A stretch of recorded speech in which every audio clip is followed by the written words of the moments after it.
Welcome to the Get Fit Guys, quick and dirty tips to get moving and shape up. My name is Brock Armstrong, and I'm the Get Fit Guy.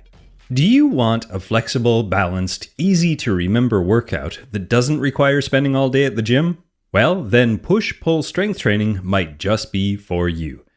As much as I enjoy my exercise time, well, I don't want to burn all of my daylight hours at the gym, and I bet you're the same. So, when I am interested in building some muscle, I prefer to perform what is called a push-pull strength training workout. This gives me and my many clients muscular and strength results in a lot less time. Now, in a nutshell, a push-pull workout is one where you choose a single muscle or a muscle group and you perform a set of exercises that uses those muscles in a pushing direction. Then, and you probably guessed where I'm going with this, either immediately or during your next workout session, you focus on that same muscle or muscle group, but you move it in a pulling direction. Sound complicated? Well, it is not. So keep listening and you'll understand. I'll start with some of the reasons why I love push-pull training. In the classic muscle building technique, well, you typically exercise a single muscle group each day. For example, you dedicate one day to your back, followed by leg, chest, arm, shoulder, and core days.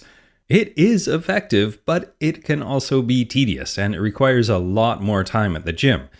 Now, another reason why I like the push-pull training over the classic technique is that when I categorize my chosen exercises between whether they engage pushing or pulling muscles, it really does make building a full workout program easy. I also don't have to just sit there on a weight bench staring at a clock on the wall while I give my different muscle groups their prescribed amount of rest between sets. Instead, I'll tire out the push muscles and then I'll let them rest while I'm engaging the pull muscles. Now, sure, there is some crossover between the muscle groups, but when I find that I'm not quite ready for a pull set after finishing a particularly punishing push set, well, I just take a quick 30-second rest to get myself ready again.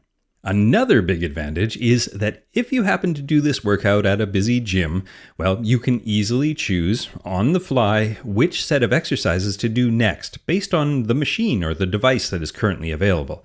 That is, as long as you're able to keep that push-pull balance intact.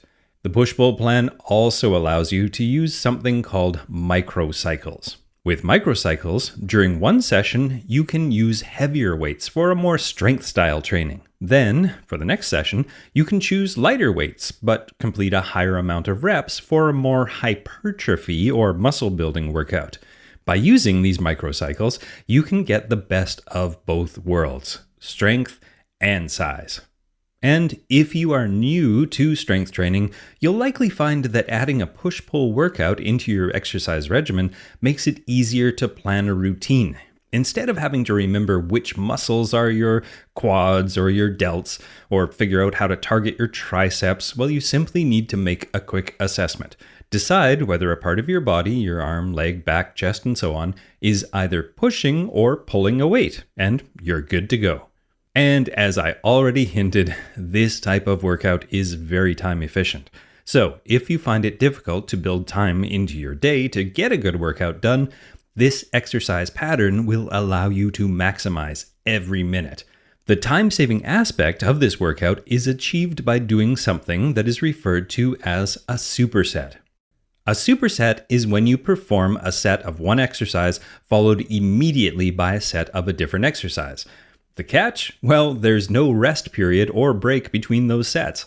In general, there are three types of supersets, and the first one is when you perform a set for one muscle group, such as leg extensions for your quadriceps. Then, with no rest, do a set for the opposing muscle group, such as leg curls for your hamstrings, which is what we're talking about today. Then number two is when you perform sets for the same muscle group, such as chest flies, followed by chest presses. This is that more traditional style of bodybuilding workout where you focus on one body part per day. And the third version is when you perform 3 or 4 back-to-back exercises for the same muscle group, such as tricep pushdowns, to narrow grip push-ups, to dips, to tricep overhead extensions. This is called a giant superset.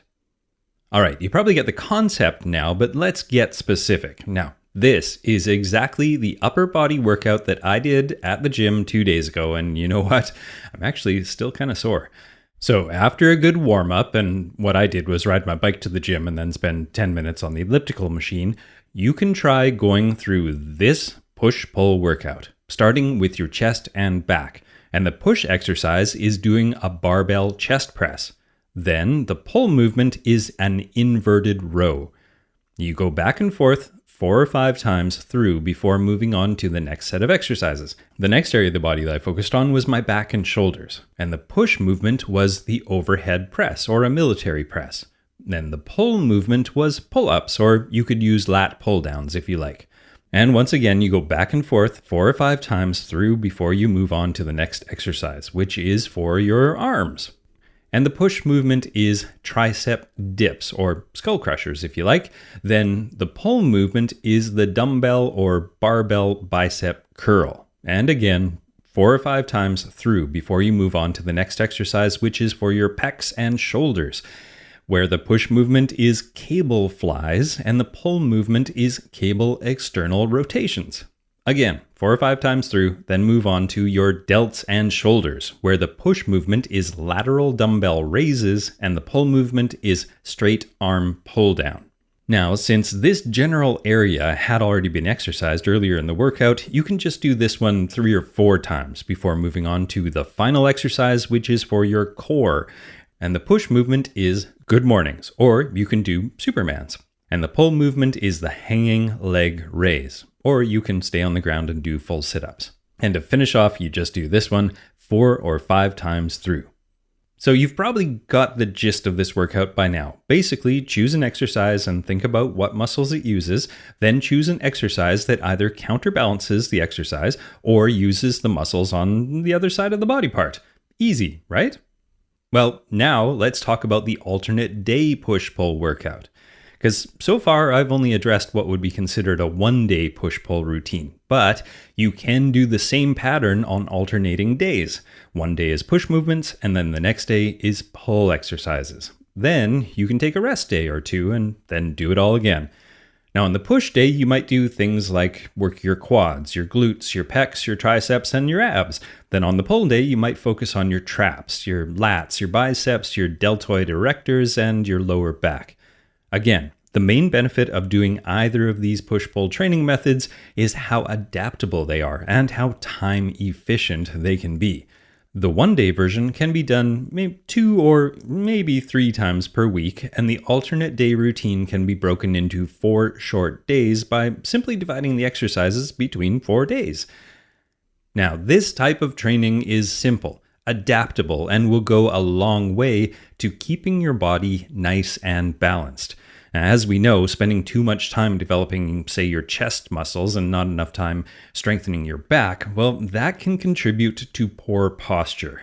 Focusing too much on your abs and not enough on the rest of your core can lead to lower back pain and even hip imbalances. By pushing and pulling for each body part or muscle group, you can ensure that you are maintaining balance as you strengthen and you build muscle mass. And remember, there are benefits to all lifting routines, so don't get hung up on doing only one or the other. Push-pull is just one arrow in your quiver of strength training workouts, along with things like super slow sets, drop sets, occlusion training, and, well, pretty much anything else you can dream up or find in a magazine. The most important thing that you should be focused on while choosing what workout you want to do today is how much you'll enjoy it. Because, well, let's face it, life's too short to hate your workout routine, right? Now, before I wrap up, I want to give a shout out to Apple Podcast user Goody Vibes, who left me a 5-star review over on Apple Podcast with the subject line, "This is something else." And Goody Vibes went on to say, "Just saying for you all that this podcast is excellent for me. I'm 13 and it's great for track and weightlifting for me, not just for grown-ups." Thanks, Goody Vibes. It's good to know that I've got some younger listeners out there too, not just old guys like me. So thanks for taking the time to leave an Apple Podcast review. And if anybody else wants to do that, feel free and I may just read it in an upcoming episode. Now make sure you tune in next week because I've got a special guest, Dr. Tamsin Lewis, coming on to talk about, well, that middle age spread. This may not be so appropriate for goody vibes at the tender age of 13, but for the rest of you who are my age, you'll probably like this one. Now, my name is Brock Armstrong. I'm the Get Fit guy, asking you, what are you waiting for? Try some push-pull workouts.